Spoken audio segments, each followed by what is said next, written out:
So what do I tell about them? Joseph Barrell was an up-and-coming guy. He was in the 8th decile, I think that's called, in 1771, 1772. That means he wasn't very rich.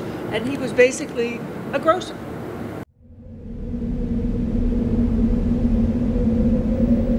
High atop a hill overlooking Boston Harbor, these soldiers and Marines are the sole occupants of Fort Revere. During the Revolution, Boston was a major base for America's oldest ally, France. There were thousands here, year after year. Somebody had to feed them.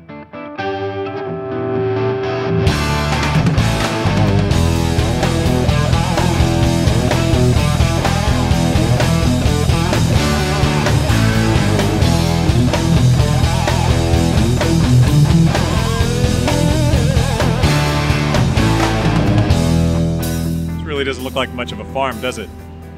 It's downtown crossing in Boston. Just after the Revolution, this was the home of Joseph Barrell.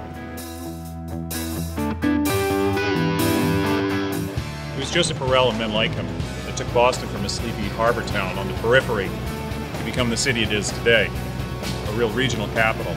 We know it's hard to be able to tell a story like this when you've got brick and mortar and people all around. So we're going to take you and show you a place a little bit more what like Joseph Barrell was used to in Boston at the time.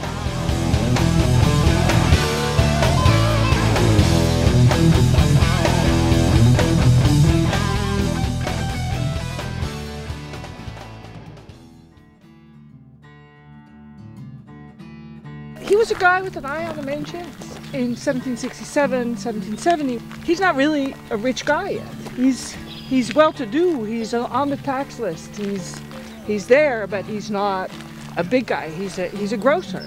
So he's a small businessman. But he's in the bottom 30% of the tax rolls. So kind of like a 7-Eleven. A local 7-Eleven. Yeah, or maybe, you remember those department stores that were in one city or another that were just one-off department stores? Right. Maybe he was sort of like that. Then when you look at the tax rolls, the next one we have is 1784. All of a sudden, the man is in the first 10% of property owners. One year after the Revolution. 1 year after the Revolution. During the Revolution, he made a vast amount of money. He went from the bottom 30, i.e. a businessman like any other, as it were, to the very tippity top. He wasn't the richest, but he was the third richest. How did he get there? So he got there two ways. One is that he was a privateer. He had some ships and he used them to do privateering, which is basically legal piracy. And the second is, but I think he really grabbed the main chance since he was a grocer. Well, he was one of the people who provided the French fleet when it was stationed in Boston. So on everything he sold to the French fleet, he got 5%. Yeah. So the man just exploded as well. I read an account that when the French showed up the first time in Boston, because he knew French, he went out there and was able to speak to the officers and pretty much was able to ingratiate himself just based upon the fact that he spoke French. And it could simply be that he was Charlie Hustle. Well, I do think he was Charlie Hustle. During this period, what you see is that the revolution itself frees the American merchants from the restrictions of the mercantile system. In other words, it frees them from the restrictions of the state telling you where you can and where you cannot trade. So all of a sudden they're free to do as they wish. The result of it is also that all British ports are closed to them. So A, they can go where they want, but B, they can't go where they want because that's all British. And so they have to come up with new stuff.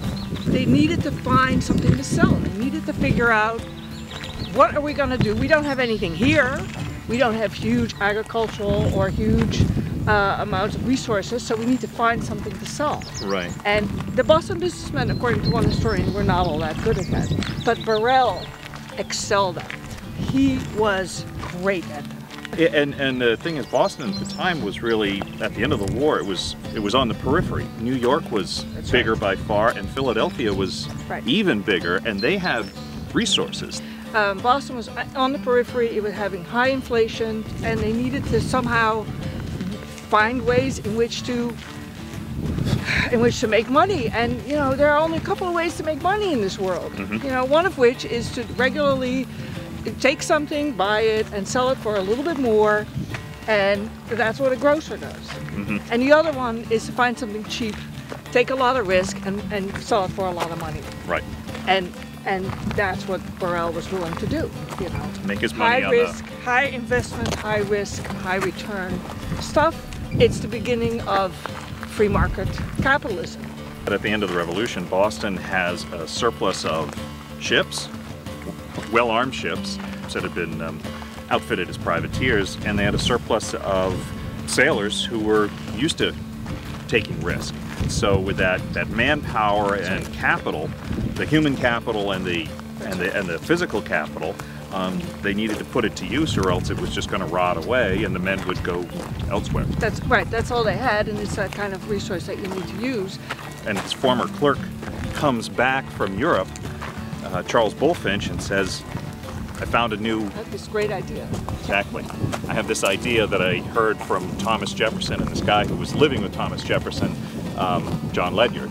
And so he's been chopping the idea around, and Ledyard couldn't do it, but apparently it was a good enough idea for Barrell to latch onto. And he, of course, had made such pots of money that he had the freedom. He didn't come from an old, very rich family, so in some sense he had the willingness, they had the willingness to risk it. So as potential investors gathered at the Bulfinch home in Bowdoin Square in January of 1787, Joseph Barrell took the lead. The $50,000 needed to finance the voyage to the Pacific was divided into 7 shares. Young Bulfinch bought 1, but Barrell took control by buying 2. The next would go to a member of the New England dynasty that had pioneered the China trade, Captain John Durham of Salem.